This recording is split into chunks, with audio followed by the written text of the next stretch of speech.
Nah, untuk menutup kekurangan dan ketidakmampuannya dalam mengelola pemerintahan di DKI Jakarta, Anies banyak melakukan beautifikasi atau mempercantik kawasan Jalan Jenderal Sudirman dan Tamrin yang bisa dibilang nggak ada keterkaitannya langsung dengan kesejahteraan dan keadilan warga Jakarta.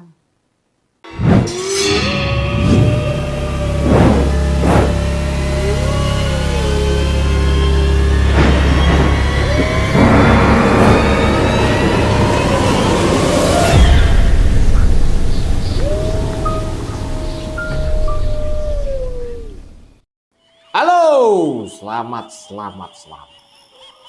Saya merasa sedih karena masih adanya peristiwa bom bunuh diri. Itu yang lakukan bom bunuh diri karena salah berburu. Mereka berpegang teguh pada ideologi yang berbahaya. Oke, kali ini saya akan membahas hal yang lain. Yuk kita bahas tentang Anies Baswedan. Ya, Anies Baswedan seolah nggak pernah hilang dari dirinya berbagai hal yang kontroversial. Dan memang perlu diakui, membahas Anies ini seolah nggak ada habisnya. Selalu aja ada hal yang menarik, lucu, dan menggemaskan untuk membahas politisi satu ini. Dalam kampanye sebagai capres yang dibalut dengan istilah safari politik, Anies mengatakan bahwa pada 2024 akan terjadi perubahan. Apa yang dimaksud Anies dengan perubahan adalah bahwa mulai tahun 2024 akan terwujud kesejahteraan dan keadilan. Ini belum jelas ya. Apakah dia memang mewujudkan kesejahteraan dan keadilan bagi para seluruh warga DKI Jakarta atau hanya kelompok yang mendukung dia atau orang-orang terdekatnya aja. Karena kalau saya sih ya sebagai warga DKI Jakarta nggak merasa mendapatkan kesejahteraan dan keadilan. Anies mengatakan bahwa selama mengabdi selama 5 tahun di DKI Jakarta, dia telah mewujudkan kesejahteraan dan keadilan. Dan itu menurut Anies bisa dilihat dari rekam jejaknya.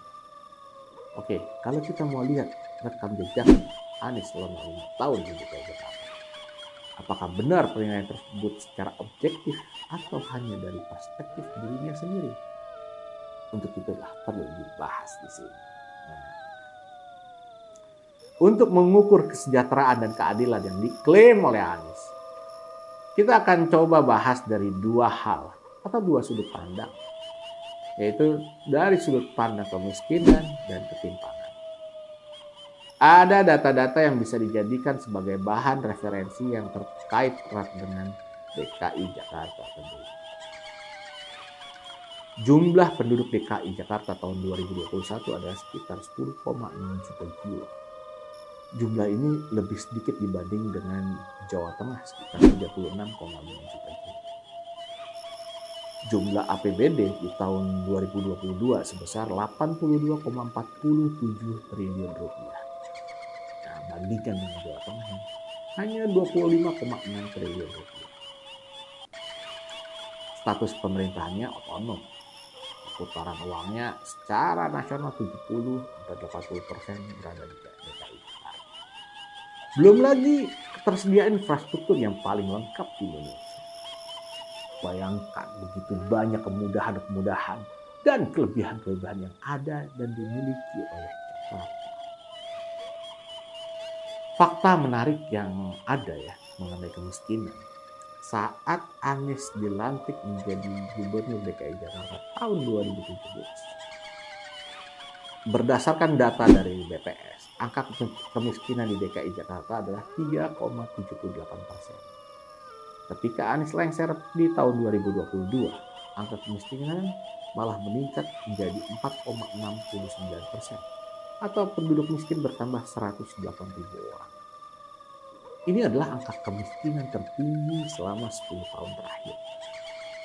Sebagai perbandingan, angka kemiskinan di Jawa Tengah mulai tahun 2021 sampai tahun 2022 justru menurun dari 3,93 juta orang menjadi 3,83 juta orang, atau turun sebanyak 102,570 orang. Padahal selama 5 tahun anggaran untuk pengatasan kemiskinan di DKI Jakarta meningkat terus. Bayangkan loh, angka kemiskinan tertinggi selama 10 tahun terakhir. Apa ini yang disebut sebagai prestasi? Aduh, ini saya beneran nanya nih. Fakta menarik lainnya mengenai ketimpangan. Saat Anies dilantik tahun 2017, rasio ketimpangan sebesar 0,413%. Saat Anies lengser di 2022, angka ketimpangan meningkat jadi 0,42%. Padahal rata-rata rasio ketimpangan secara nasional adalah 0,384%. Nah, untuk menutup kekurangan dan ketidakmampuannya dalam mengelola pemerintahan di DKI Jakarta,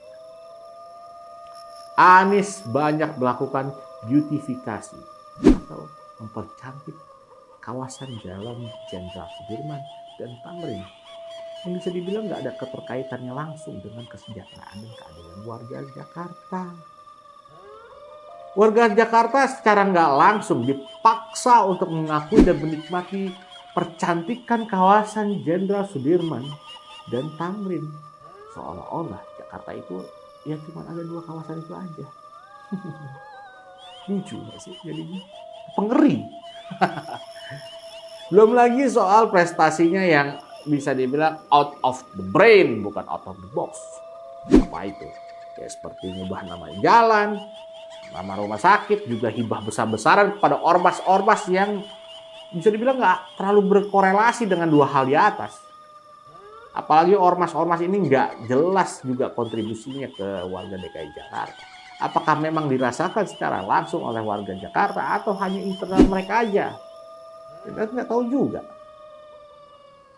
Dari hal-hal yang tadi saya ungkapkan, dapat disimpulkan bahwa Anies memang bukan orang yang capable dalam mengelola pemerintahan, khususnya di DKI Jakarta.